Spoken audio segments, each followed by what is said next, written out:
Hey there, I have been doing a lot of listening over the past few months, and some of these experiences that I've been hearing about have been hard. So, I'm launching a new program in 2026, and I'm spending a lot of time talking and listening to people who are involved in the child welfare system.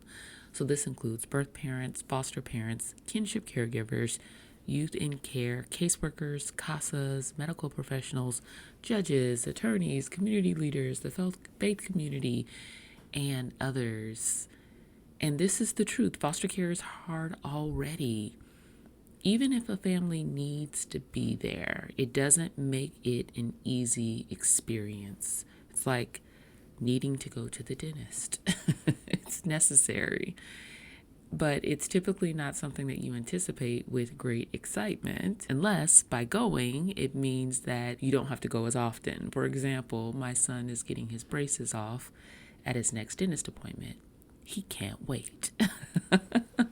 But other than that, typically it's not the highlight of a person's life. So imagine you're experiencing something already hard and it's compounded and it becomes even more difficult because the people within the system don't do their job well and or they don't understand how their actions or inactions impacts others. I'm hearing of foster parents who submit court reports and are told in open court that the judge isn't reading them anyway.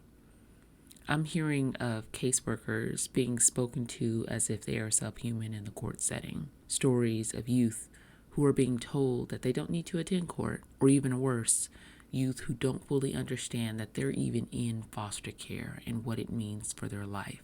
So what does this all mean? Well, when you have taken the time to share about what's happening in your home, right? So when a foster parent is submitting a court report, that's their voice. Typically, they don't have an opportunity, and it just depends on the court setting. But sometimes courts don't hear directly from them, and so this court report is their voice in court. They're able to share what's happening real time with the youth that's in care. And when you spend time on something, to know that they're not reading it anyway, man, that's tough. And it makes you feel like, why am I even doing this? Like, why am I even spending the time to share my observations, share important insight that at times I'm telling you what I need? Why does it matter when you hear about caseworkers who are being spoken to as if they're subhuman in court settings? This is the truth. No one likes to be talked to as if they're less than. And it doesn't matter what the setting is, we can still be respectful of individuals. I remember I would be in court at times and I would see caseworkers just being lambasted. And then they would leave and they would have this look in their eye like, I didn't sign up for this. This isn't the world that I want to exist in. All I want to do is help. And when you feel like you're being abused a little bit, it makes it hard to keep coming back every day. I hear stories of youth who are being told that they don't need to attend court, like older youth, 16, 17 years old, being told, oh, you don't need to come. What?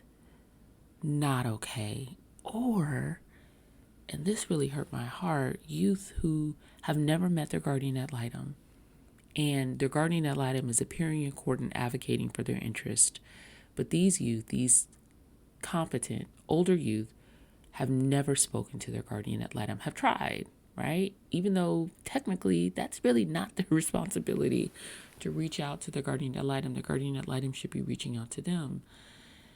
And so at my church, there were several families that were serving as foster parents. And so at any given time, there would be a few children who were in foster care who would visit services. I remember I walked up to one young lady and I asked her, how are you? And she said, I'm okay. I said, well, how is your placement going? Do you need anything? And she looked at me and she said, where am I? And I said, well, you're at a Grace Tabernacle. I thought you meant like the name of the church.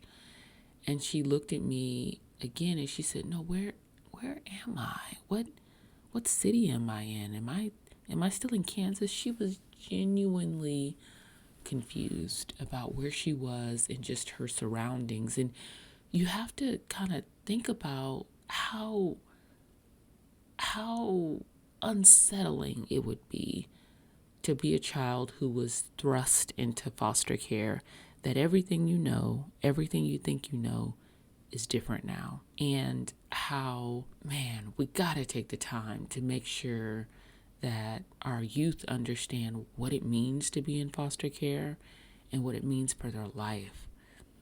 I don't know if you've ever joined a movie late or a TV show late, and you're spending the remaining time trying to figure out what's happening.